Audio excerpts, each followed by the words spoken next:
രസായനം കഴിച്ചു, ചവനപ്രാശമോ വല്ലതും, അത് ആ കോശത്തിന് 1 മണിക്കൂർ കൂടി പണിയെടുക്കാനുള്ള ആയുർദൈർഘ്യം കൊടുത്തു എന്നിരിക്കട്ടെ. അതിനു മുമ്പ് മരിച്ചു പോകേണ്ട അത് ഈ സാധനം ചെന്ന് ആരോഗ്യമുണ്ടായി ഒരു ആളിനെ ഒരു കിണറിൽ നിന്ന് രക്ഷിച്ചാൽ അടുത്ത കോശത്തിലേക്ക് ഇത് മരിച്ചു പോകുമ്പോൾ ചെയ്തു വെക്കുന്ന ഒരു പുണ്യമുണ്ട്, ത്യാഗത്തിൻ്റെ. ഇത് അടുത്ത കോശത്തിന് ആരോഗ്യമുണ്ടാകാനും സമഗ്രമായ വ്യക്തിക്ക് ആരോഗ്യം ഉണ്ടാകാനും 20 ട്രില്യൺ പ്രവർത്തനങ്ങൾ ഒരു സെക്കൻഡിൽ നടത്തുന്നതിൽ മൊത്തം ഊർജ്ജസ്വലത കൈവരാനും ആലസ്യം, നിദ്ര മുതലായവയൊന്നും ഉണ്ടാകാതിരിക്കാനും ഒക്കെ സഹായകം. ലളിതമായി പറഞ്ഞാൽ ഒരല്പം ചരസടിക്കുകയാണെന്നിരിക്കട്ടെ. ഒരു ഉദാഹരണത്തിന് അടിച്ചു കഴിഞ്ഞ് ഈ കോശത്തിനകത്തേക്ക് ആദ്യ കോശം ഇതിനെ സ്വീകരിച്ചിട്ടൊരു പ്രവർത്തന മണ്ഡലം കൈകാര്യം ചെയ്യുന്നത് ഒരുത്തൻ്റെ നെഞ്ച് തുളയ്ക്കാനൊരു കത്തി ഉപയോഗിക്കുകയാണെന്നിരിക്കട്ടെ. വെറുതെ വഴിയിൽ നിന്ന് ഒരുത്തനാണ്, ചരസടിച്ചിട്ട് വരുന്ന വഴിയിൽ ഇവനുമായിട്ട് വർത്തമാനം പറഞ്ഞ് തെറ്റി ഒരു കയറ്റം കയറ്റി കൊടുത്തു.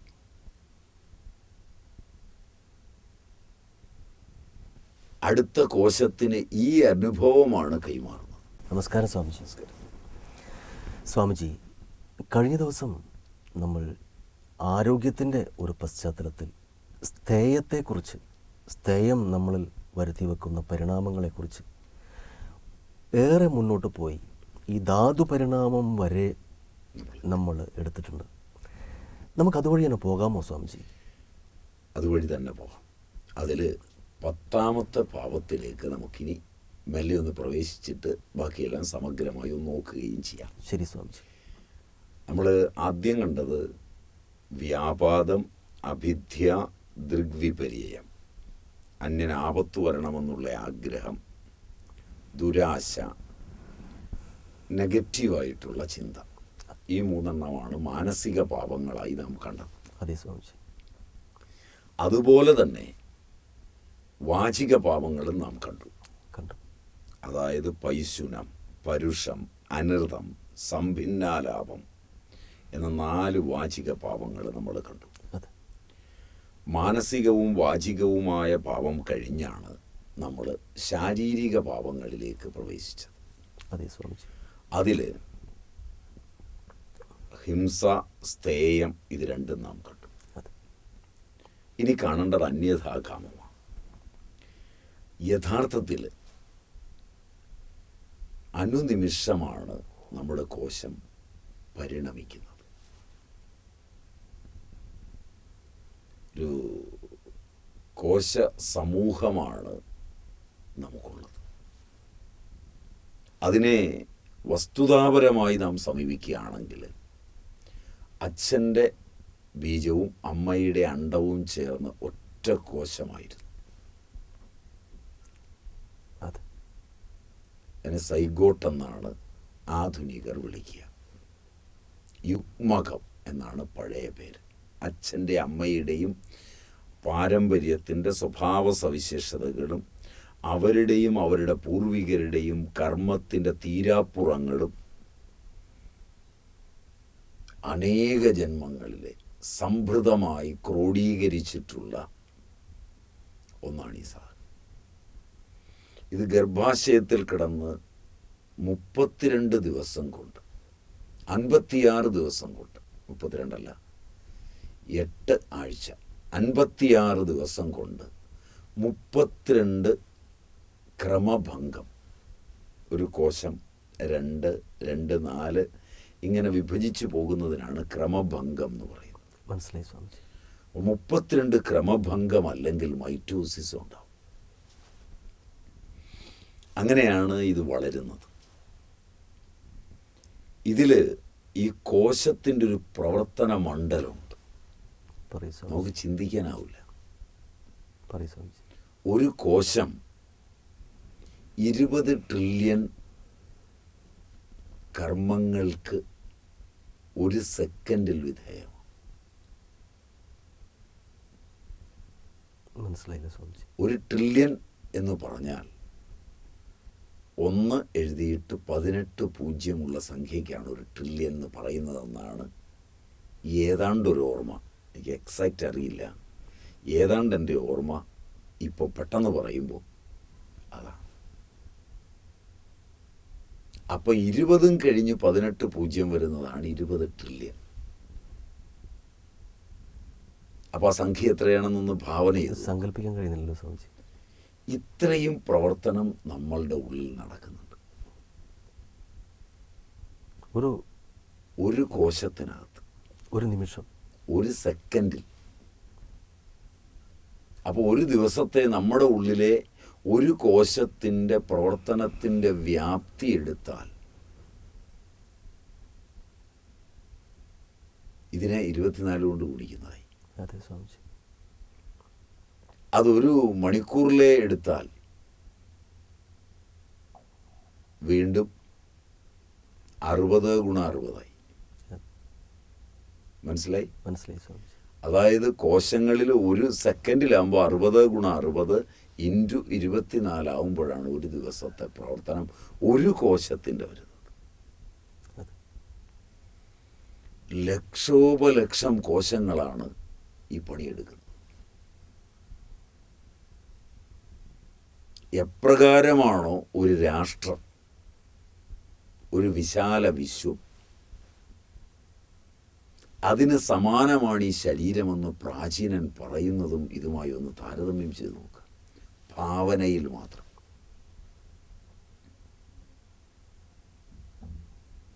മനസ്സിലായി സ്വാമിജി. അപ്പോൾ ഇത്രയും പ്രവർത്തനം ഈ കോശങ്ങളിൽ നിന്ന് ചെയ്യുക. ഇതിൽ ദിവസങ്ങൾ കൊണ്ട് നശിച്ചു പോകുന്ന കോശങ്ങളുണ്ട്. ഉണ്ടായി മരിക്കുന്ന പൂമ്പാറ്റയൊക്കെ പോലെ ഉണ്ടായി, അതിൻ്റെ കർമ്മപദ്ധതികൾ തീർന്നു, അതങ്ങ് വിലയം പ്രാപിച്ചു. നമ്മുടെ കുടലിലും മറ്റും വളരെ കുറച്ച് നാളുകൾ നിന്നിട്ട് മരിച്ചു പോകുന്ന, പുനർജനി തെരുതെര തേടുന്ന ഒട്ടേറെ കോശങ്ങൾ.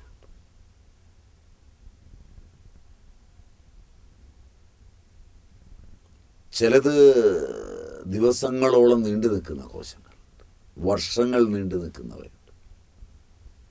ജനി മുതൽ മരണം വരെ മാറ്റമില്ലാതെ തുടരുന്ന കോശങ്ങൾ.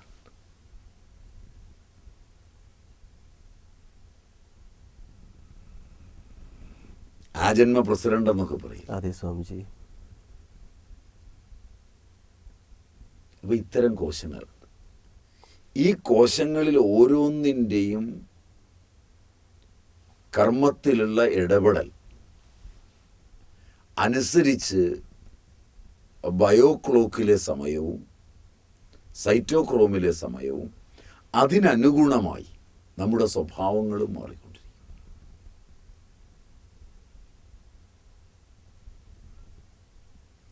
അനുനിമിഷം ഈ കോശങ്ങൾ ഇങ്ങനെ മാറുകയും വരികയും ചെയ്യുമ്പോൾ ഇതൊരു കൈമാറ്റമാണ് നടക്കുന്നത്. തീർച്ചയായും സ്വാമിജി.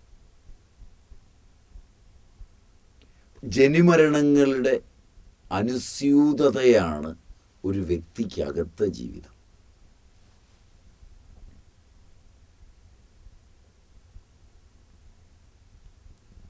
സുകുമാർജി എന്ന വ്യക്തി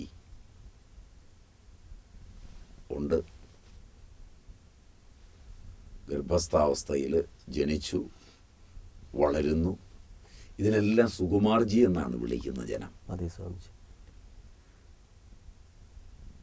ജനി മുതൽ മരണം വരെയുള്ള സുകുമാർജിയുടെ ജീവിതത്തിനിടയിൽ സുകുമാർജി എന്ന് പേരിട്ടിരിക്കുന്ന മൊത്തം സാധനത്തിനകത്തെത്ര മരണം നടന്നു? സ്വാമിജി പറഞ്ഞതനുസരിച്ച് സങ്കല്പിക്കാൻ കഴിയാത്തത്ര അനന്തമായിരുന്നു. ഈ മരണം അനുസ്യൂതം നടക്കുമ്പോൾ പുതിയ ജനനവും നടന്നുകൊണ്ടായിരിക്കും.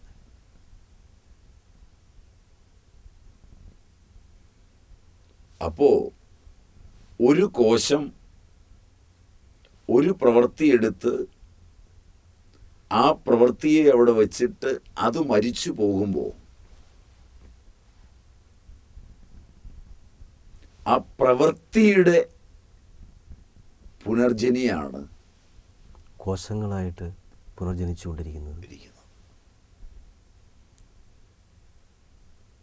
ആ പ്രവൃത്തിയുടെ, ആ കർമ്മപന്ഥാവിൻ്റെ അനുസ്യൂതതയാണ് ജീവിതമെന്ന് പറയുന്നത്. അതെ. ഒരു രസായനം കഴിച്ചു,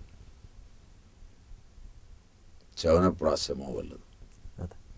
അത് ആ കോശത്തിന് 1 മണിക്കൂർ കൂടി പണിയെടുക്കാനുള്ള ആയുർദൈർഘ്യം കൊടുത്തു എന്നിരിക്കട്ടെ. അതെ. അതിനു മുമ്പ് മരിച്ചു പോകേണ്ടത് ഈ സാധനം ചെന്ന് ആരോഗ്യമുണ്ടായി ഒരു ആളിനെ ഒരു കിണറിൽ നിന്ന് രക്ഷിച്ചാൽ അടുത്ത കോശത്തിലേക്ക് ഇത് മരിച്ചു പോകുമ്പോൾ ചെയ്തു വെക്കുന്ന ഒരു പുണ്യമുണ്ട്, ത്യാഗത്തിൻ്റെ. അത് ഈ കോശം അവിടെ നിലനിന്നതിൻ്റെ പേരിൽ മാത്രം ചെയ്തതാവും. ഇത് അടുത്ത കോശത്തിന് ആരോഗ്യമുണ്ടാകാനും സമഗ്രമായ വ്യക്തിക്ക് ആരോഗ്യം ഉണ്ടാകാനും 20 ട്രില്യൺ പ്രവർത്തനങ്ങൾ ഒരു സെക്കൻഡിൽ നടത്തുന്നതിൽ മൊത്തം ഊർജ്ജസ്വലത കൈവരാനും ആലസ്യം, നിദ്ര മുതലായവയൊന്നും ഉണ്ടാകാതിരിക്കാനും ഒക്കെ സഹായകവും. അവിടെയാണ് ജായതേ, ജനിക്കുന്നു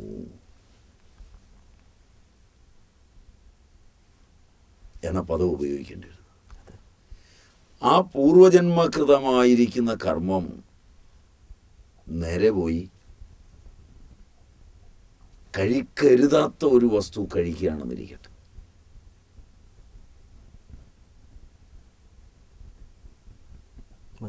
വളരെ ലളിതമായി പറഞ്ഞാൽ ഒരല്പം ചരസടിക്കുകയാണെന്നിരിക്കട്ടെ. ഒരു ഉദാഹരണത്തിന് അടിച്ചു കഴിഞ്ഞ് ഈ കോശത്തിനകത്തേക്ക് ആദ്യ കോശം ഇതിനെ സ്വീകരിച്ചിട്ടൊരു പ്രവർത്തന മണ്ഡലം കൈകാര്യം ചെയ്യുന്നത് ഒരുത്തൻ്റെ നെഞ്ച് തുളയ്ക്കാനൊരു കത്തി ഉപയോഗിക്കുകയാണെന്നിരിക്കട്ടെ. വെറുതെ വഴിയിൽ നിന്ന് ഒരുത്തനാണ് ചരസടിച്ചിട്ട് വരുന്ന വഴിയിൽ ഇവനുമായിട്ട് വർത്തമാനം പറഞ്ഞ് തെറ്റി ഒരു കയറ്റം കയറ്റി കൊടുത്തു.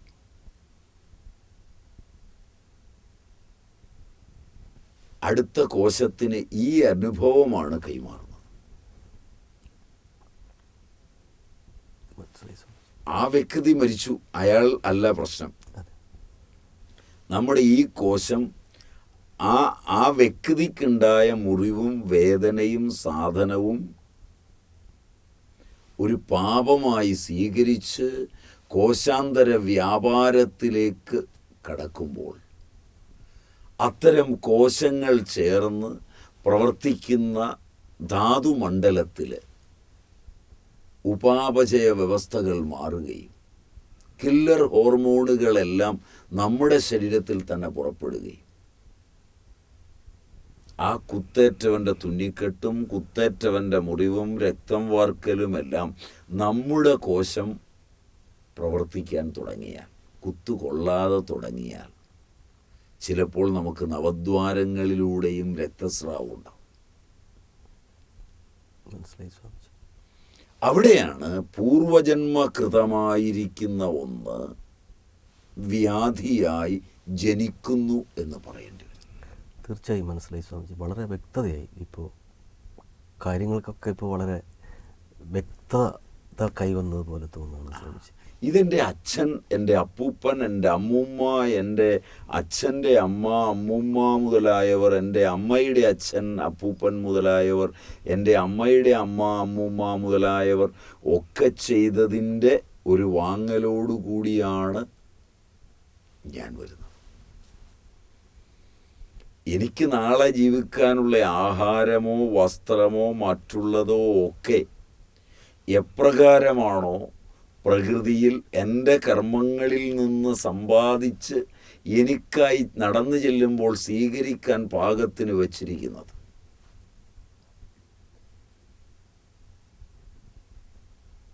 ഈ ഒരു പരമയാഥാർത്ഥ്യത്തെ അറിയാതിരിക്കുവാനാണ് വിതരണ നിയമങ്ങൾ, പരിപാടികൾ ശാസ്ത്രം, ആധുനിക ശാസ്ത്രം, സാങ്കേതിക വിദ്യ, ഇവ അറിഞ്ഞിട്ട് ആ വിദ്യകളിലൂടെ മാനവ പ്രയത്നം കടന്നു പോകുമെങ്കിൽ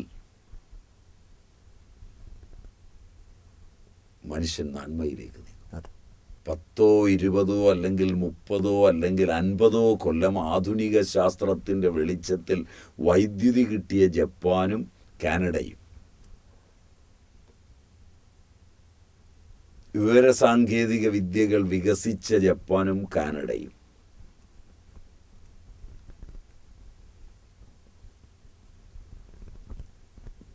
ലോകത്തിൻ്റെ എവിടെ നടക്കുന്ന കാര്യങ്ങളും ഒരു പെട്ടിയിലാക്കി അവിടെ ഇരുന്ന് കാണാൻ പറ്റിയിരുന്ന ജപ്പാനും അമേരിക്കയും ഇത്രയും കാലം ആ കോശങ്ങളിൽ അനുഭവിച്ചു എന്ന് പറയുന്ന സുഖത്തിൻ്റെ എത്ര മടങ്ങ് സംഭ്രമമാണ് ആണവ വികിരണങ്ങളെക്കുറിച്ചുള്ള വാർത്ത പോലും ആ രാജ്യത്തെ ജനങ്ങളിൽ ഉണ്ടാക്കുന്നത്.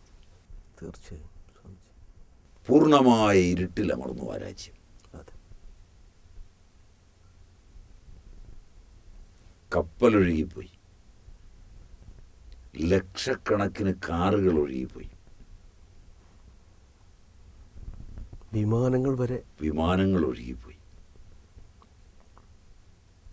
ഒരു എയർപോർട്ട് അപ്പാടെ പോയി, റെയിൽവേ സ്റ്റേഷനിൽ നിന്ന് ട്രെയിൻ ഒഴുകിപ്പോയി. മനുഷ്യരാകെ 40,000 മരിച്ചു എന്നാണ് പറയുന്നത്. Can you believe? പക്ഷെ അവിടെ അടിയന്തരാവസ്ഥയാണ് സ്വാമിജി, ആണവ അടിയന്തരാവസ്ഥ എന്നാണ് പറയുന്നത്. കാറുകൾ എല്ലാം പോയി. അതെ സ്വാമിജി, വാർത്ത കണ്ടു. എനിക്കിപ്പോൾ തോന്നുന്നു വേറൊരു കാര്യം എന്ന് പറയാം സ്വാമിജി നേരത്തെ ഈ കോശങ്ങളുടെ ഈ ചെയ്തു പോയ പ്രവർത്തനത്തിൻ്റെ ഭാഗമായിട്ട് പ്രവർത്തനം രൂഢമൂലമായി അത് കോശമായി മാറി, കോശമില്ലാതായി മാറി എന്ന് പറയുന്നില്ലേ?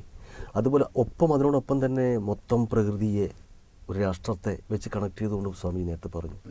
അങ്ങനെ നോക്കുമ്പോൾ ഈ പ്രാപഞ്ചിക ഒരു ചിത്രത്തിൽ ഒരു കോശത്തിൻ്റെ തകർച്ച പോലെയാണോ ശരിക്കും ജപ്പാൻ്റെ അനുഭവം? തീർച്ചയായും. നമ്മൾ ലോകമാകെ എടുത്താൽ അതിൽ ഓരോ കോശങ്ങളാണ് ഈ രാഷ്ട്രങ്ങൾ, ഒരർത്ഥത്തിലെടുത്താൽ. അവയിലൊക്കെ അവയുടേതായ പ്രവർത്തനമുണ്ട്. ഇപ്പം നമ്മുടെ ദഹനേന്ദ്രിയ വ്യവസ്ഥ, ശ്വാസ വ്യവസ്ഥ, ഇതൊക്കെ പോലെ ലോകത്തിലൊരു രീതിയുണ്ട്. ഇതെല്ലാം ക്രോഡീകരിച്ച് പുറത്തൊരു ലോകവും അകത്തൊരു ലോകവുമുണ്ട്.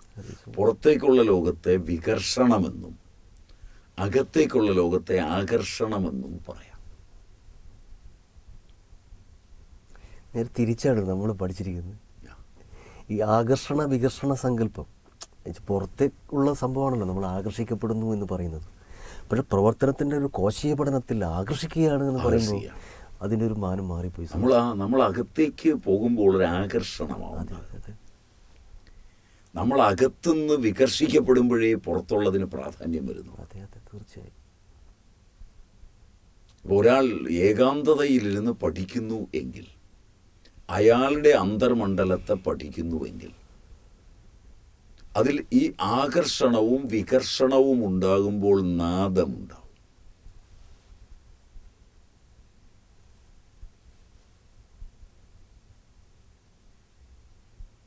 ഈ നാദത്തെ ആസ്പദമാക്കി ഒരു വലിയ പഠനം തന്നെയുണ്ട്. സ്വാമിജി പറഞ്ഞത് ഞാൻ ഓർക്കും, നാദബ്രഹ്മം. അത് വളരെ വിപുലമായ പഠനമാണ്. നമുക്കതിലേക്ക് പിന്നെ പോകാം, പിന്നെ എപ്പോഴെങ്കിലും തീർച്ചയായും സമയമുള്ളൂ. തീർച്ചയായും. ഇപ്പം നമുക്ക് ആ നാദബ്രഹ്മത്തിലെ ആകർഷണത്തിൻ്റെയും വികർഷണത്തിൻ്റെയും, ആകർഷണത്തിലേക്ക് പോകുമ്പോൾ ആരോഗ്യവും വികർഷണത്തിലേക്ക് പോകുമ്പോൾ നമുക്ക് വളരെ ഊർജം ആവശ്യമായി വരും. തീർച്ചയായും സ്വാമിജി ഇവിടെ നമ്മുടെ പഠിതാക്കൾക്ക് പെട്ടെന്ന് തോന്നിയേക്കാവുന്നൊരു ഇതിന് ഇന്ദ്രിയങ്ങളുടെ കാര്യം പറഞ്ഞപ്പോൾ ആകർഷണം അനാരോഗ്യകരമാണ് എന്ന് പറഞ്ഞൊരു അത് പുറത്തേക്ക്, അതെ, അത് ചേർത്ത് വെച്ച് നമ്മൾ പഠിച്ചില്ലെങ്കിൽ വലിയ ബുദ്ധിമുട്ടാണ്. കോശത്തിലേക്ക് തിരിയുമ്പോൾ, ഇന്ദ്രിയങ്ങൾ അകത്തേക്കാകുമ്പോൾ വിഷയങ്ങളുടെ ആകർഷണത്തിൽ നിന്ന് പിടിവിടുകയും ഇന്ദ്രിയങ്ങളോടുകൂടി മനസ്സ് ഉള്ളിലേക്ക് തിരിയുകയും ആത്മാവിനാൽ ആകർഷിക്കപ്പെടുകയും ചെയ്യും.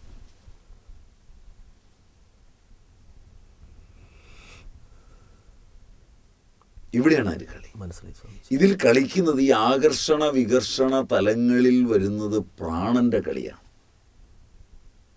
മനസ്സ് എന്ന് പറയുന്നത് പ്രാണൻ ഊർജം കൊടുക്കുന്നത് കൊണ്ട് നിലനിൽക്കുന്ന സാധനമാണ്. മനസ്സിലായി സ്വാമിജി.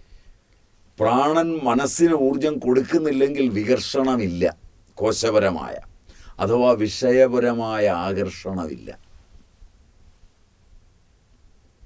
വിഷയപരമായ ആകർഷണം ആത്മതലത്തിലെ വികർഷണമാണ്, അത് കണ്ടു. അപ്പൊ ആ വികർഷണം അങ്ങ് നിലച്ചാൽ ഇത് ഉള്ളിലേക്കായി. അപ്പോൾ അവിടെ പുണ്യമോ പാപമോ ജനിക്കുന്നില്ല. സദാചാരപരങ്ങളും ത്യാഗപൂർവങ്ങളും സ്നേഹരൂപങ്ങളുമായ കർമ്മങ്ങളിലേക്ക് ഈ മനസ്സ് ബാഹ്യമായി ആകർഷിച്ചു കൊണ്ടുപോകുമ്പോൾ പുണ്യവും ഹിംസ മുതലായ ദോഷങ്ങളിലേക്ക് കൊണ്ടുപോകുമ്പോൾ പാപവും സംജാതമാകും. പാപപുണ്യങ്ങളുടെ നില ഇതാണ്. ഈ ഓരോ പാപകർമ്മവും വ്യാധിയെ ജനിപ്പിക്കുകയാണ്. അപ്പോൾ കർമ്മത്തിൻ്റെ ഫലമാണ് വ്യാധി. കർമ്മം ശാരീരികം, വാചികം, മാനസികം. കാരണം ഈ ആകർഷണ വികർഷണങ്ങൾ ശാരീരികമായും മാനസികമായും വാചികമായും സംഭവിക്കും. ഇതിന് പുറത്തുള്ള വൈറസുകളെയോ അമീബകളെയോ ബാക്ടീരിയകളെയോ കൂടെ നടന്നവനെയോ വേറൊരുത്തൻ്റെ ചുമയെയോ മറ്റൊരുത്തൻ്റെ ക്ഷയത്തെയോ ഒന്നും കുറ്റം പറയേണ്ട കാര്യമില്ല.